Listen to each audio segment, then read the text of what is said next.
The Mitsubishi A6M is a long-range fighter aircraft formerly manufactured by the Mitsubishi Aircraft Company, a part of Mitsubishi Heavy Industries, and operated by the Imperial Japanese Navy from 1940 to 1945. The A6M was designated as the Mitsubishi Navy Type 0 fighter, or the Mitsubishi A6M Rei-sen.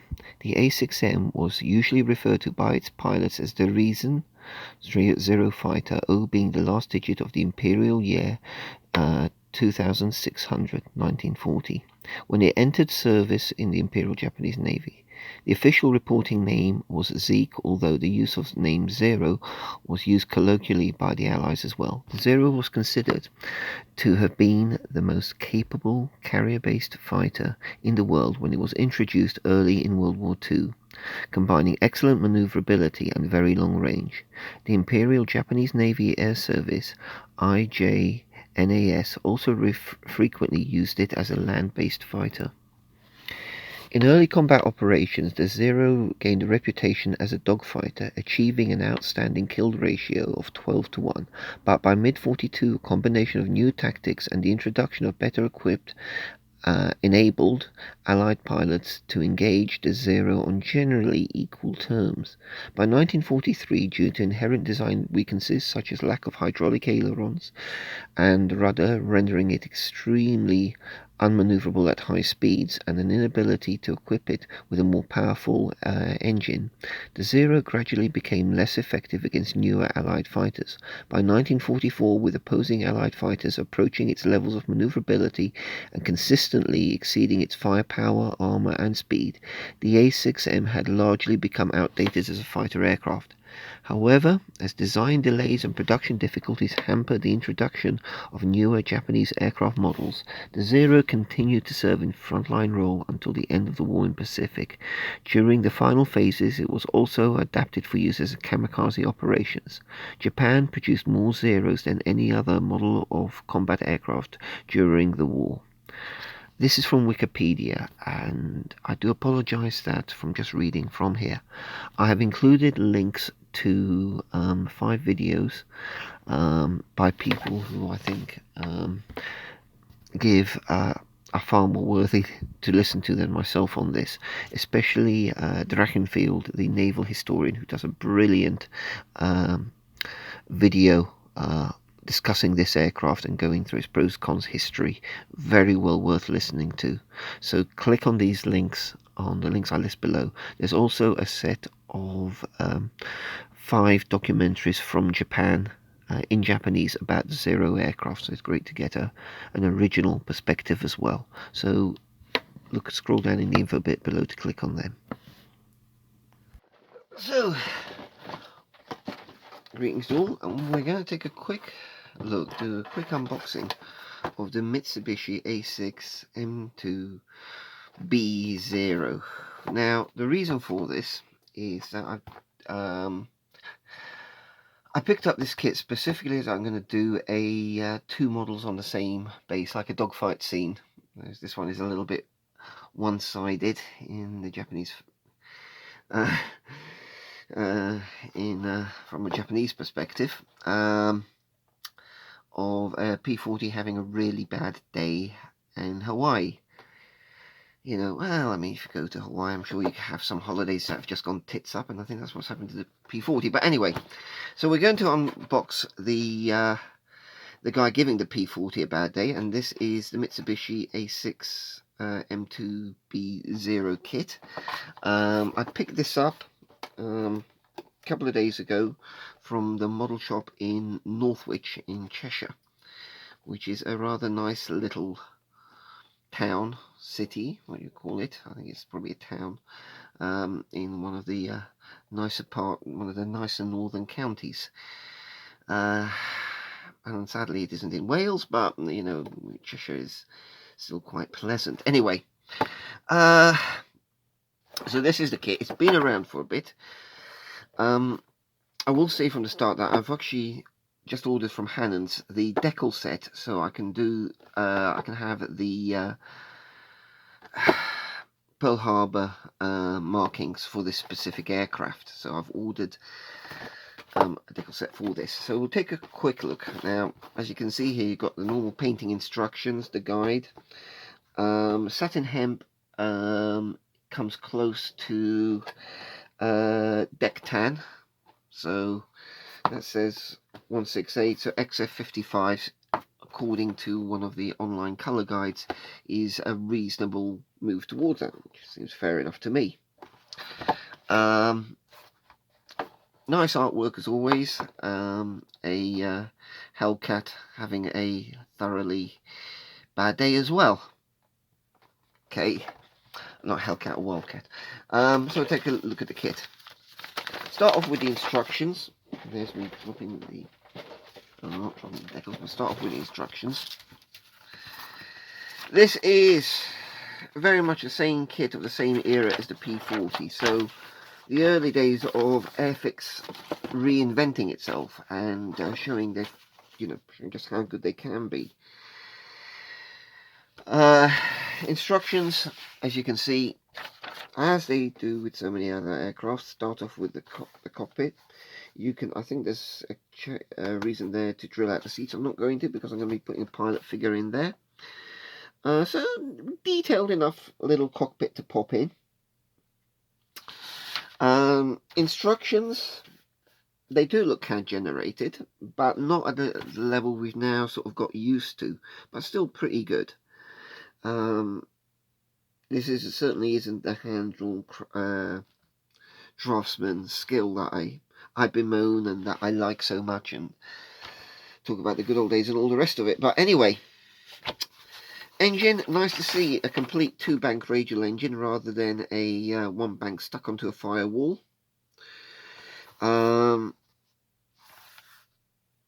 Option for folding the wingtip. I always do seem to think that was almost an act of desperation to get some kind of improved storage out of it. But they're not saving that much. It must have been like, is that all? Can't you put the fold anyway? Of course, it's going to be built with wingtips properly attached. Onto the undercarriage arrangement. I'm going to be building this with the wheels up. Pilot in place. I'm going to replace this prop with a cut disc. It's a good, straightforward construction, and I think it's one of those kits like the P40 that, for anybody who's sort of new to the hobby, start with this and you're not going to go too far wrong. The colour scheme's fairly straightforward. The cowling you can paint up separately, you can join on. Yeah, a canopy frame like that is going to give a new modeler issues, but there's plenty online that they can see how they can apply masking tape and cut it away and do a reasonably done canopy, even without too many kits or builds under their belt. For a youngster, I think this is a great kit, and you can, I think, can build up a nice little model. Instructions, the steps are all quite clear and seem to me to be relatively unambiguous. And I've seen a lot of builds of this online. And this kit late has been packaged in so many sets as a dogfight double with a P40 in numerous different marking options, in numerous different sets, in sets with a couple of decal options, like this one with a single decal option. And it's the kind of kit that if you're in the UK you'll sometimes see in Aldi, and I'm pretty sure I bought this one before and then given it away, because I do, if I see the kits in Aldi, I will buy them. And if the wife says there's a raffle coming up, or can you make a donation of something to a charity or something like that, that's the kind of kit that it goes. So I've bought this one more than once and donated it more than once. So now I've got a chance to actually build it. The pilot happens to be exactly the same as the one in the P40 and numerous other ones. So let's just take a quick look at the sprues. I think it captures the lines quite well. It's in the Airfix's soft blue-grey plastic. Well-defined panel lines. A little bit of detail on the inside face of the cockpit. No signs of any flash, and I don't really expect to see any there. Maybe a little bit of cleanup needed, actually, and I say no about flash, but maybe a little bit of cleanup needed here on the cowling. That's a little bit rough there, but again, that's not too significant. I mean, these molds have now been around for what, maybe about 10 years, so that's a little bit there, and so starting to show some age. Nicely defined top part of the cowling.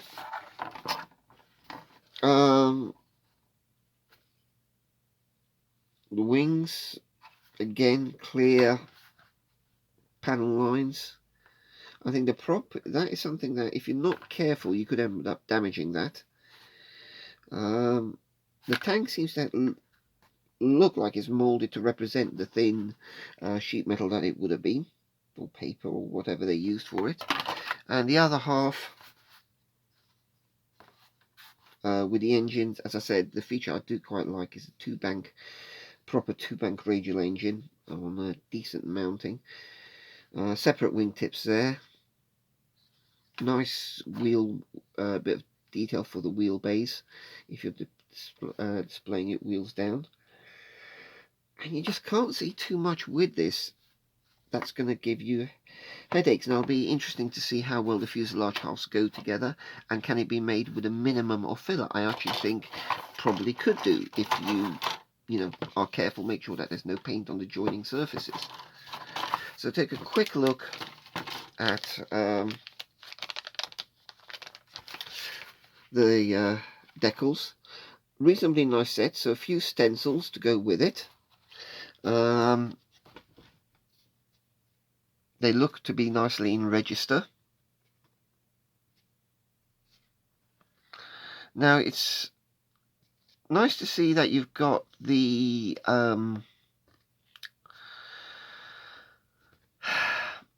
aircraft name, because I do like that on there, but no mention of the unit, which I think is a little bit of a shame, because I think if you are putting labels on your display stands, it's nice to have the aircraft type and its unit ID as well. But that said, I know these Airfix decals are, in my mind, pretty good actually. Nice, crisp, clear Hinamaru. The stripe, because that's quite broad stripe, I don't see that giving too much of an issue. Now, I won't be using these, and they're going to become spares, because, as I say, I've ordered some decals for this. Now, let's take a quick look at the canopy.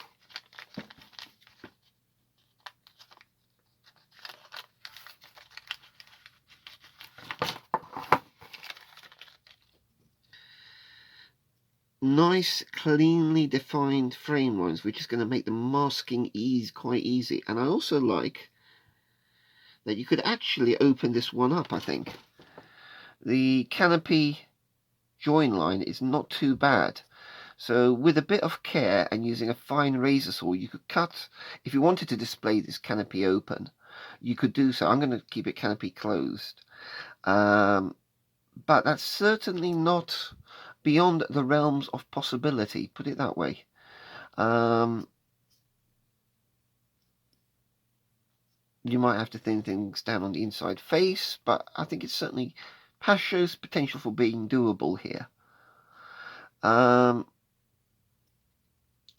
With this upper portion here, I think that could present some problems on the masking side.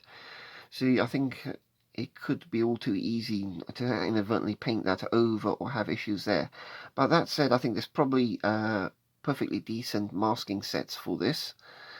I still think using the traditional method with masking tape and burnishing it in and cutting it away makes it a perfectly reasonable proposition as it is.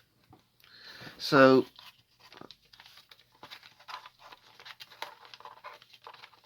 pop this in here and probably put a little bit of tape on that. So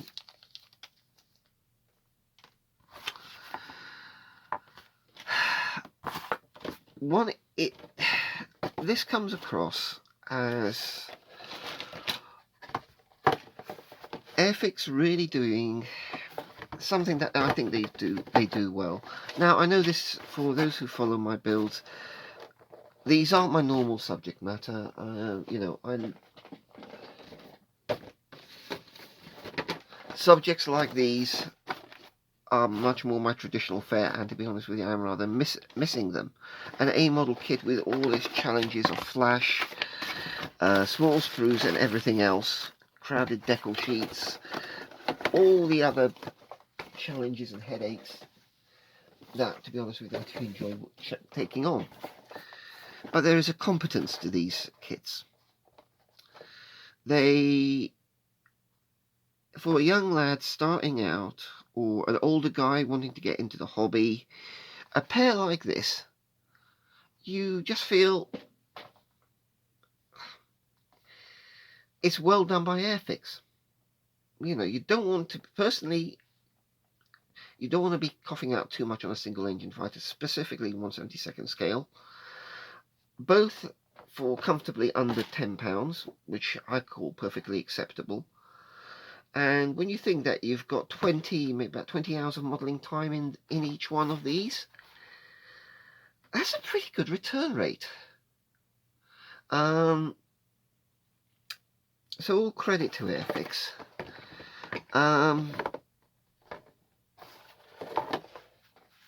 This is from the review, would I recommend this kit? And I've seen plenty of these built.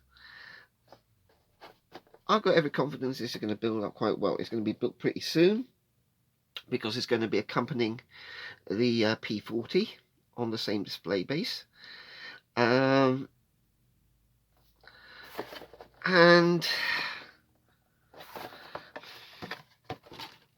from the review, yeah, I would recommend this.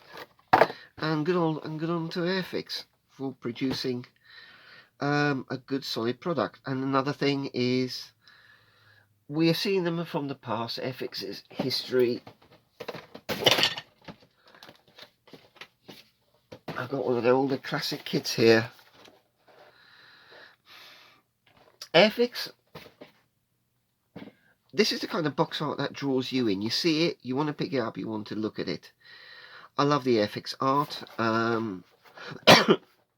Quite often their box art appears on a computer. I like to put on as some of my wallpaper, not necessarily my personal computer, but my work computer. I like to have the Airfix box art as a background, so I can see the I've got a reminder of what project I'm working on when I'm at work, something to look forward to when I get home. I should really have a picture of my wife, but I mean, that's another matter. So enjoy the art as well. And there's some, and I know this is computer generated art, which means that they can do it with or without the burning wildcat and things like that.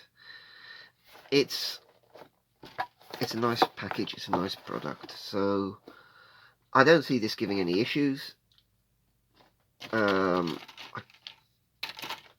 It's a good up-to-date kit, and that's really my review of it. I don't want to gush too much over it, because I'm not that type. I'm enjoying these. But when a kit's easy to build, you want to do something more with it, and that's where I'm at right now, trying to do a little bit more. When I pick up an A model, it's just enough of a challenge to do a decent rendition of the kit as it stands. With these, I think you can go a bit further, and I think this opens the door for that.